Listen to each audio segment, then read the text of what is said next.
By the final quarter of 1943, the sheer scope and brutality of World War II had become hideously apparent all across the globe.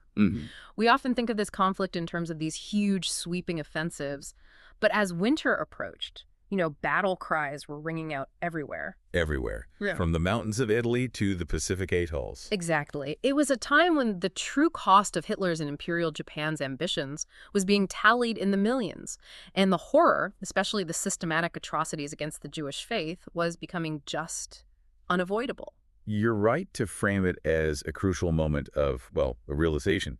This 3-month period, October, November, December 1943, was nothing less than a global turning point. It really was. And it wasn't just about battles won. It was about the culmination of previous campaigns and, critically, laying the political and logistical foundations for the end game. The blueprint. The blueprint for victory, yes. But at the same time, the Allies were wrestling with the immense human cost and the fractured nature of their own alliance. Our mission in this deep dive is to unpack that precise turning point for you. We've synthesized a wealth of sources, articles, intelligence reports, even personal diaries, to really connect the dots. We're looking at the high-stakes diplomacy that charted the final strategy, the incredibly complex and costly campaign in Italy after Mussolini's fall, and the brutal, tenacity-defining battles fought island by island in the Pacific. And we've got details on everything, from the devastation General Kesselring left behind in Naples to the deeply secret decisions made by the Big Three at Tehran. And we should probably set the stage with a vital piece of political context that often gets overlooked. It really does. As October 1943 drew to a close, the commitment to justice was formally put into place.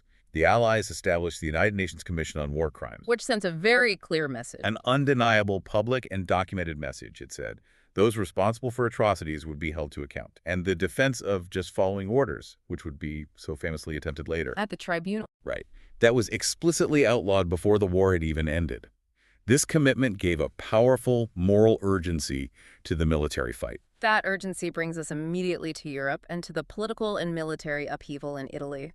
The Allies entered the pivotal port city of Naples on October 1st, 1943. A huge moment. But to really grasp the complexity of the situation they walked into, we can't just look at that military maneuver. We have to backtrack a bit. Decades, really. You have to understand how Italy, a major European power, ended up in the grip of the dictator, Benito Mussolini. His rise actually has some parallels to Hitler's, doesn't it? Especially in how he capitalized on that post-war discontent. Absolutely. Born in 1883, Mussolini started his political life on the far left. He was radical socialist. He even spent time in Switzerland in the early 1900s, working as a journalist for socialist papers. An agitator. A real agitator, outspoken, but definitely rooted in the working class movement at that time. But the crucial break, the point where his path really splits, came during World War I. Yes. The established socialist parties were staunchly against Italy's entry into the war. But Mussolini felt nationalism and patriotism were paramount. He broke ranks and did so violently. And he served. He served actively on the front line from 1915, got injured. And when he returned to politics, he was a different man. He channeled all that energy and charisma into forming the fascist party in early 1919. He was a master of leveraging crisis. Oh, without a doubt. Yeah. Post-WWII Italy was plagued by economic instability, political turmoil, mass unemployment. Especially among the returned soldiers. Exactly. And Mussolini promised them order and national resurgence. He quickly gathered these disillusioned veterans and formed the infamous scorched-earth, the Black Shirts. Who weren't just political activists. Not at all. They were paramilitary forces who systematically used violence and terror to eliminate political opponents.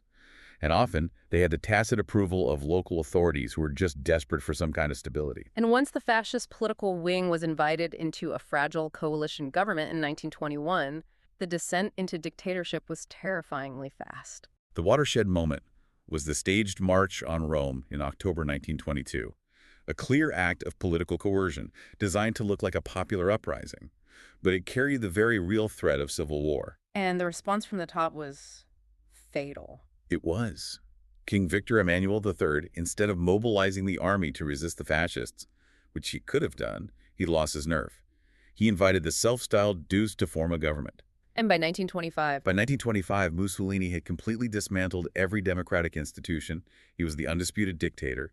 and he embarked on his imperial projects throughout the 1930s. Projects like the colonization of Abyssinia, what we now call Ethiopia, and his military support for Franco in the Spanish Civil War. Which is what really cemented his relationship with Hitler.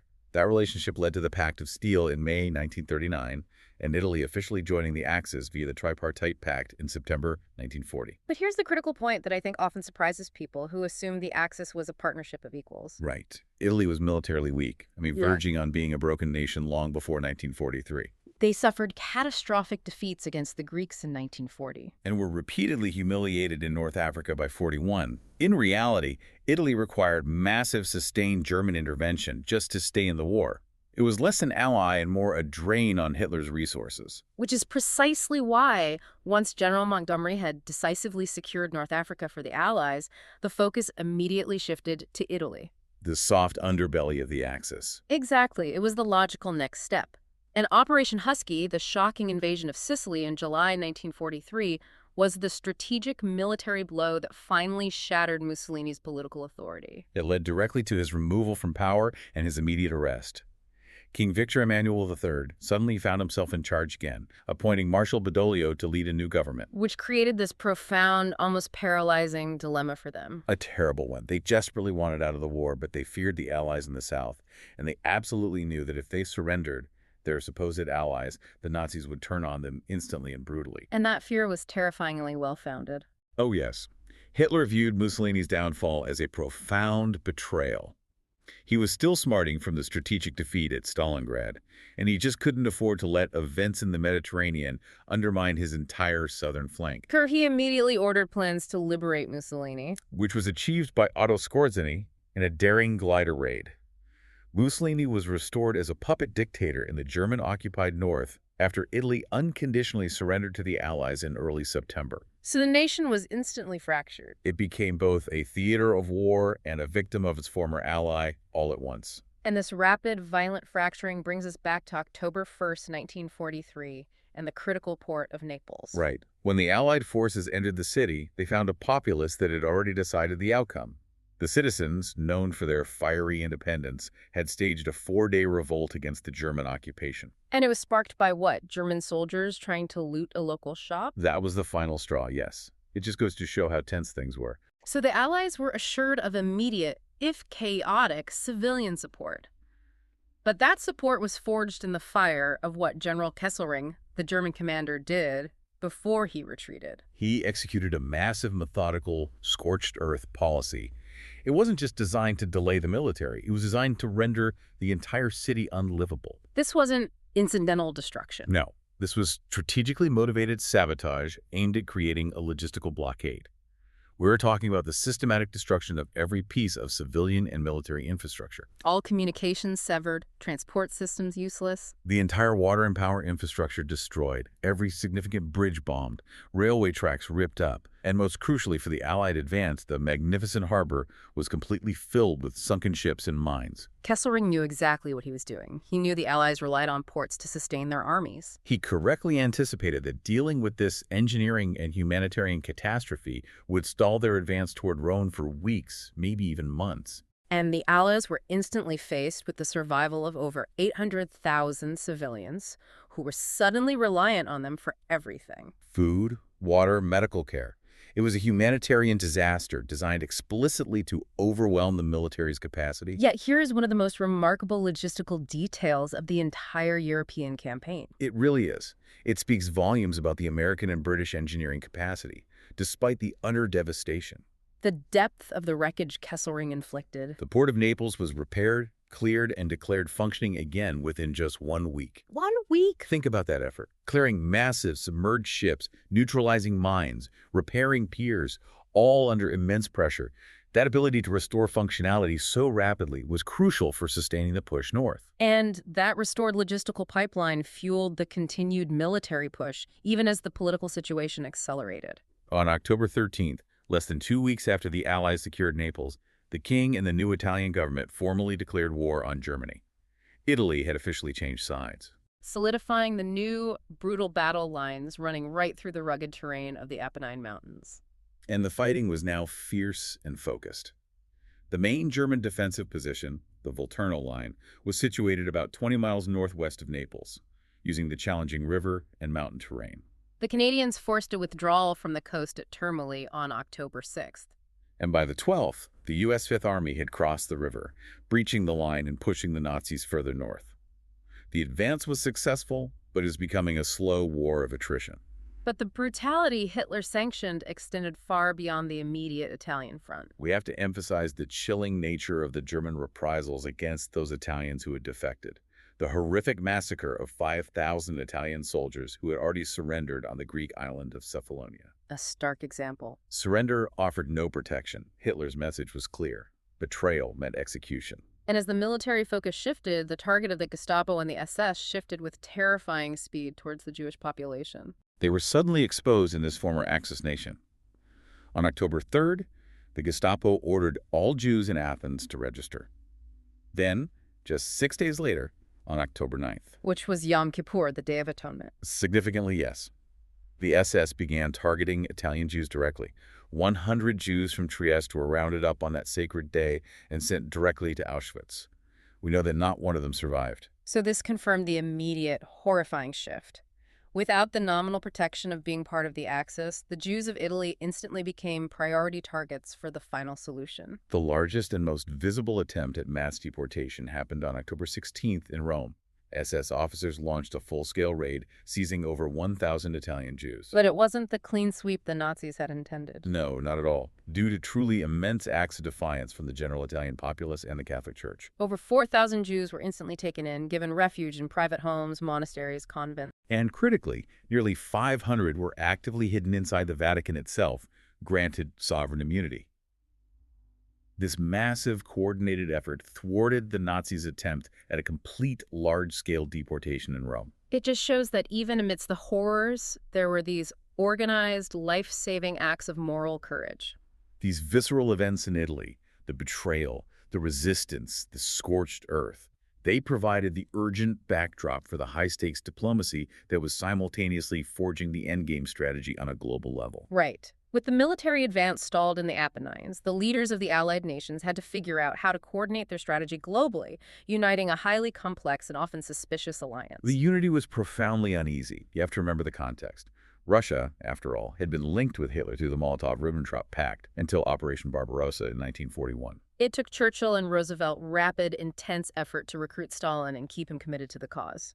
And that deep-seated mistrust, especially about a separate peace, it lingered heavily. Which is why the Moscow Agreement on October 18th was perhaps more vital politically than militarily. The American, British, and Russian foreign ministers made a formal public pact. They would not consider any separate peace negotiations with Germany under any circumstances. And the very next day, the U.S. moved to cement this fragile commitment, practically. Right, agreeing to supply millions of tons of aid to the Soviets through Lend-Lease. It was a tangible gesture of good faith, acknowledging that the Soviets were bearing the overwhelming majority of the casualties. So with the European alliance shored up, the focus immediately shifted to the other side of the globe. From November 22nd to the 26th, you have the Cairo Conference, specifically dedicated to drawing up the blueprint for Japan's defeat and the post-war Pacific Order. The attendees were Churchill for Britain, Roosevelt for the USA, and China's Generalissimo Chiang Kai-shek. Yeah. But what's crucial is who wasn't there. Stalin. He refused to attend, despite being invited. And his reasoning was purely strategic. It highlights the geopolitical tightrope the Soviets were walking. Stalin feared that his presence, sitting down with Chiang Kai-shek, the leader of a nation fighting Japan, would be viewed by Tokyo as a direct provocation. Since the Soviet Union and Japan were still technically observing a neutrality pact. Exactly. He needed to avoid triggering a conflict on his eastern border, while Hitler's forces were still fully engaged in the West. Regardless of Stalin's absence, the three leaders issued the Cairo Declaration, a powerful statement of intent. First and foremost, they stated that the Allies would continue using military force until Japan's unconditional surrender was achieved. No compromise, no negotiations. And second, and this is where the geopolitics of the future were set, they outlined the specific post-war map of the Pacific. All Pacific islands seized by Japan since World War I would be immediately taken back. All Chinese territories seized by Japan, including Manchuria and Taiwan, restored to China. And crucially, they committed to the principle that Korea would become independent in due course. That phrase, in due course, doing a lot of heavy lifting there. For sure. But that commitment to restoring territories raised a complicated question for the Allied leaders, especially Churchill, who was famously reluctant to dismantle the British Empire. Absolutely. For Roosevelt, it was an explicit commitment to self-determination, aligning with the principles of the Atlantic Charter. For Churchill, however, it was a necessary evil. A bitter pill to swallow. It was, just to secure China's critical continued engagement against Japan. It created an immediate tension within the Allied aims, fighting for freedom abroad while maintaining imperial control at home. That tension would, of course, define the post-war decade. Yeah, hot on the heels of Cairo came the ultimate meeting, the Tehran Conference, from November 28th to December 1st. The first time the big three, Churchill, Roosevelt, and Stalin, all met together. Monumental, because Stalin hadn't traveled outside Soviet Russia since the Bolshevik Revolution of 1917. The security must have been immense. Unbelievable. And the central military agreement hammered out here was the definitive commitment to Operation Overlords. The decision to launch the Anglo-American cross-channel invasion of France, setting the timeline for spring or summer 1944. The Second Front. Finally, this moment irrevocably confirmed that commitment. But Stalin, ever the hard pragmatist, was deeply skeptical of their ability to pull it off successfully. He was. And Churchill, ever the orator, addressed this skepticism directly on November 29th, outlining 3 clear, tactical conditions that had to be met to ensure Overlord's success. And those conditions are a phenomenal summary of the challenge they were facing. They are. First, Churchill demanded a satisfactory reduction of German fighter forces in Northwest Europe. The air battle had to be won before D-Day. Second, German reserves in France had to be minimized on the day of the assault, which required a massive intelligence deception campaign. And the third condition was maybe the most difficult and the most reliant on Soviet pressure. Yes. The Allies had to ensure the Germans were prevented from transferring significant reinforcements from other fronts, especially the Eastern Front, for the first 60 days of the operation. That 2-month window was critical. The beachhead would be at its most vulnerable. It required the Wehrmacht to remain fully pinned down in the east. Churchill framed it powerfully, saying they had a stern duty to hurl across the channel against the Germans every sinew of our strength. But beyond the cross-channel agreement, Stalin brought his own momentous agenda to Tehran. He made the quiet but essential decision to declare war on Japan the moment Germany was defeated. He promised the Allies he would open a second Asian front and commit the full weight of the Red Army. And this was considered so vital, yet so potentially destabilizing that it was kept absolutely top secret. So sensitive, it wasn't even included in the formal records of the talks. It speaks to the delicate balance of trust that was necessary just to coordinate the end of the war. But this is where the seeds of deep post-war friction were actively sown. Arguably the most historically significant insight from the entire conference. While Stalin was making that secret declaration of Pacific support, Roosevelt and Churchill were keeping a truly monumental secret from him. The Manhattan Project. Yes. They chose not to disclose the massive high-speed progress U.S. scientists were making on the atomic bomb. They had intelligence that the program was viable and that the weapon could be ready before the end of the war. They knew, and Stalin didn't, that B-29 bombers were already being modified to carry these devices. It's an impossible strategic dilemma. They're building the coalition against Hitler, yet simultaneously sowing the seeds of the post-war split by keeping the future of global power hidden from their essential ally. They were essentially betting that their technological advantage would negate the necessity of full Russian trust down the line. That dual strategy shared military blueprint combined with this profound strategic deception was the backdrop to everything that followed. Because while the big three were meeting, the terrible human cost of the war, particularly in the Pacific, was rising sharply. We have to pause and reflect on the sheer, systemic human cost exacted by Imperial Japan's brutal empire. October 25th saw the completion of one of the most infamous construction projects of the war, the Burma-Thailand Railway. The Death Railway. Tragically, yes. Built using horrific forced labor. The statistics are horrifying. 46,000 Allied prisoners of war were used in its construction. And of those, over 16,000 had died. From starvation, unimaginable brutality, and diseases like cholera and dysentery. And we can't forget the many, many thousands more Burmese, Malay, and Indonesian forced laborers. Estimates suggest over 100,000 who died alongside them. A monument to inhumanity built with human lives. Meanwhile, the U.S. was ramping up its strategic offensive in the Pacific, determined to push back against Japan's expansionist dreams toward New Guinea and Australia. This required securing the Solomon Islands. A campaign codenamed Operation Toenails that had been underway since February. The goal was clear: establish air superiority and neutralize the major Japanese stronghold at Rabaul. The Americans had secured crucial islands like Wendover and taken the Mundy airfield by August. And throughout this entire campaign, the one thing the Americans learned was the tenacity of the enemy. Unbelievable tenacity. The Japanese were fierce, they never contemplated surrender, always fighting fanatically to the death. The next major step in this advance was Bougainville, the largest of the Solomon Islands. On November 1st, U.S. Marines landed in Empress Augusta Bay.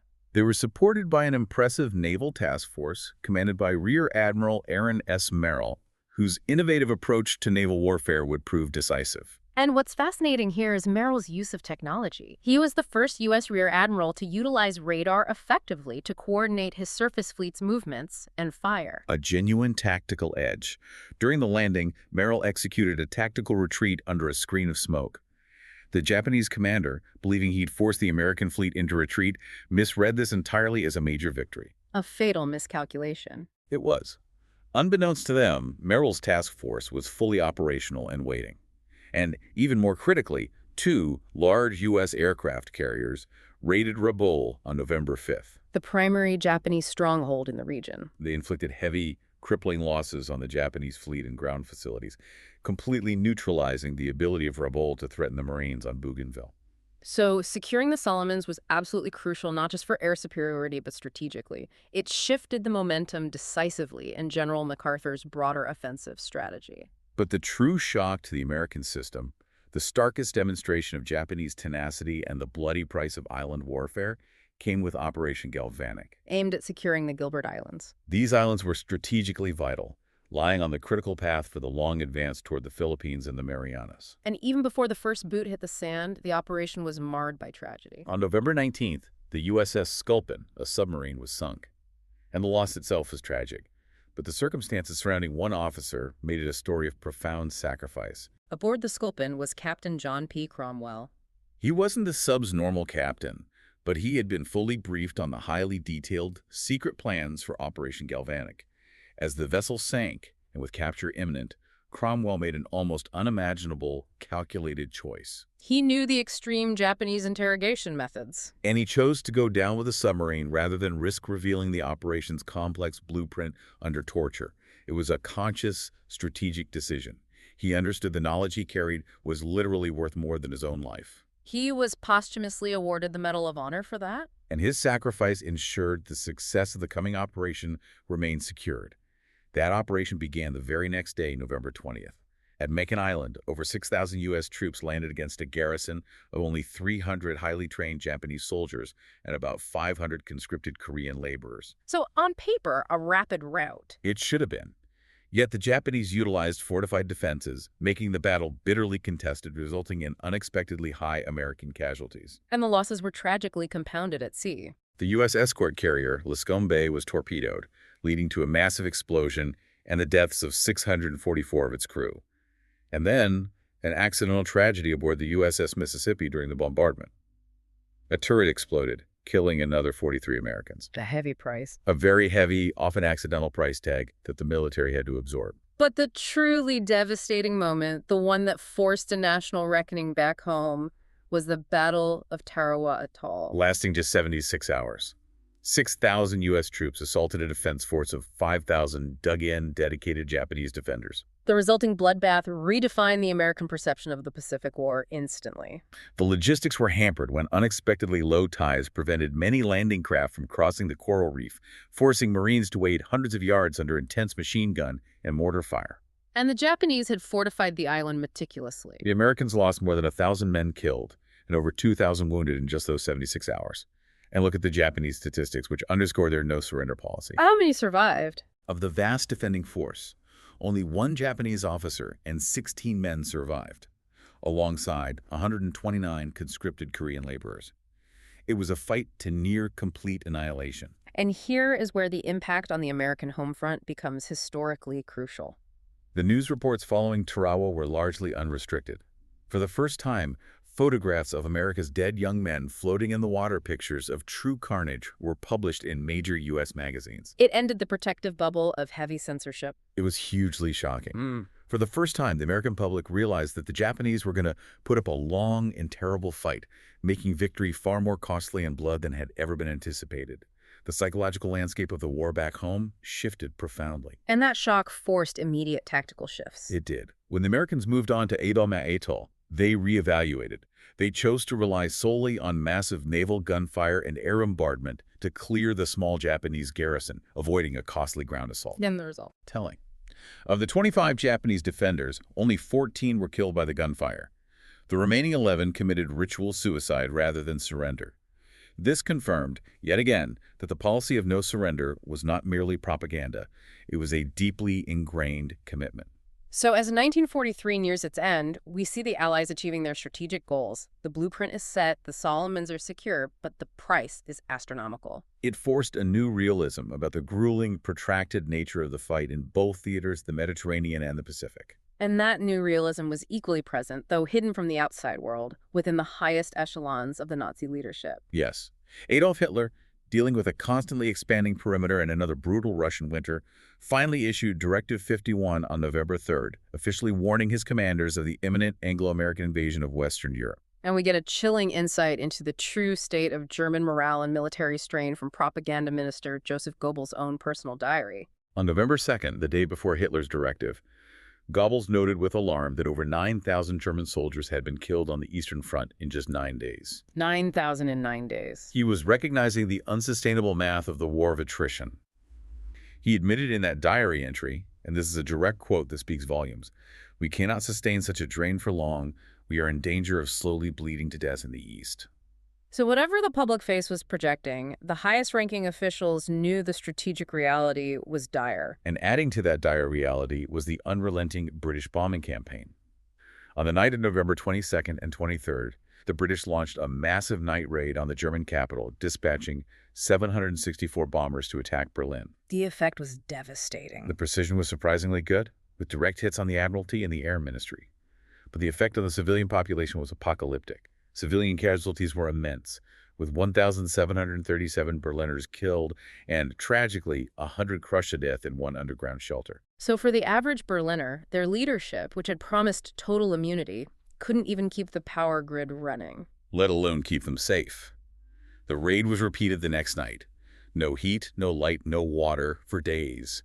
Morale was clearly plummeting. Simultaneously, British intelligence was scrambling to identify and counter Hitler's promised wonder weapons.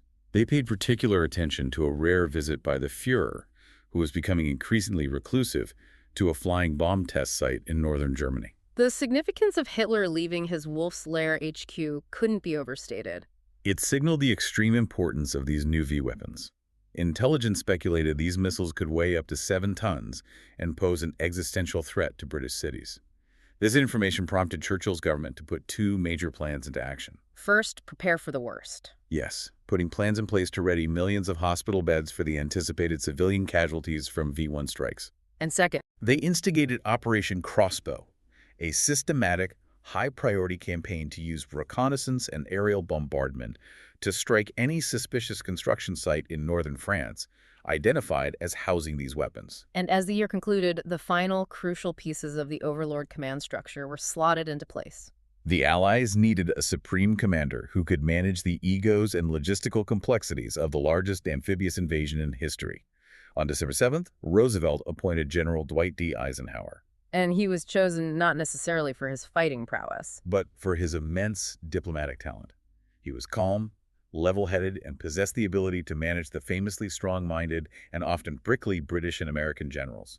He was the perfect, politically astute choice. Meanwhile, General Bernard Montgomery was called back to England to command the 21st Army Group, the primary ground force for the invasion. But in a remarkable display of what the sources call his characteristic lack of tact, Monty announced publicly he was glad to be leaving what he described as the dog's breakfast of the Allied campaign in Italy. Which immediately created friction. Oh, yes. Dissenting voices, particularly from the American camp, pointed out that Monty himself had contributed to the tactical stalemates in Italy. So this immediately set up the inevitable friction and competition between strong-minded U.S. and British generals. It was going to require every ounce of Eisenhower's diplomatic genius just to keep the war machine focused. But the war wasn't pausing for strategic appointments. The brutal, slow war of attrition continued relentlessly in Italy, grinding through the mountains around Cassino. And the Pacific push was equally unrelenting. On December 26th, U.S. troops landed at Cape Gloucester on New Britain, securing another vital airfield. This relentless grinding required a final address to the American people that abandoned platitudes for a grim reality check. On Christmas Eve, President Roosevelt made his traditional holiday broadcast, but his message was anything but celebratory. He specifically warned the nation that the war was now reaching the stage when we shall have to look forward to large casualty lists, dead, wounded, and missing, He was acknowledging the new reality brought home by the carnage at Tarawa. making it clear that there was no room for complacency. He emphasized that there is no easy road to victory and the end is not yet in sight. A powerful, necessary message of gravity to close the year. So, by the close of 1943, the Allies had achieved a tremendous consolidation of purpose. They had the political blueprint from Cairo and Tehran, they had the leadership in Eisenhower, and Britain was about to take center stage, hosting the massive buildup for overlords. It's clear that this quarter, October to December 1943, was a moment of true decision. We saw the formal commitment to punishing war crimes. We witnessed the complicated nature of the Italian front and the horrifying, costly tenacity encountered in the Pacific. And most critically, we saw the vital yet uneasy agreements reached by the Big Three to prepare for the invasion of France and the final defeat of Japan. What stands out to me, though, and what we should reflect on, is the paradox of trust at the heart of the Tehran talks. The Allied leaders agreed to dedicate every sinew of strength across the channel for overlords, securing necessary Soviet support. But in that very moment, Roosevelt and Churchill kept a monumental, world-altering secret from their essential Soviet ally, the existence and progress of the atomic bomb project. This raises an important question for you, the listener, to consider. If the foundations of the post-war alliance were built on this profound act of technological deception, what ramifications did this initial foundational act of mistrust among the future victors have on the world order that was being defined even before the fighting had ceased? It's a geopolitical schism that started not in 1945, but right here in 1943. We encourage you to explore the incredible complexities of the Allied campaigns in both Italy and the Pacific, which are so often overshadowed by the narratives of D-Day and the Eastern Front. They really offer a unique, if painful, lens through which to view the cost and planning required for global victory. And if you found this deep dive valuable and want to help us keep bringing these detailed historical explorations to you, please consider supporting the channel. You can find our official War Stories merch shop link in the description below. Every purchase helps us continue to dive deep into the events that shaped the world.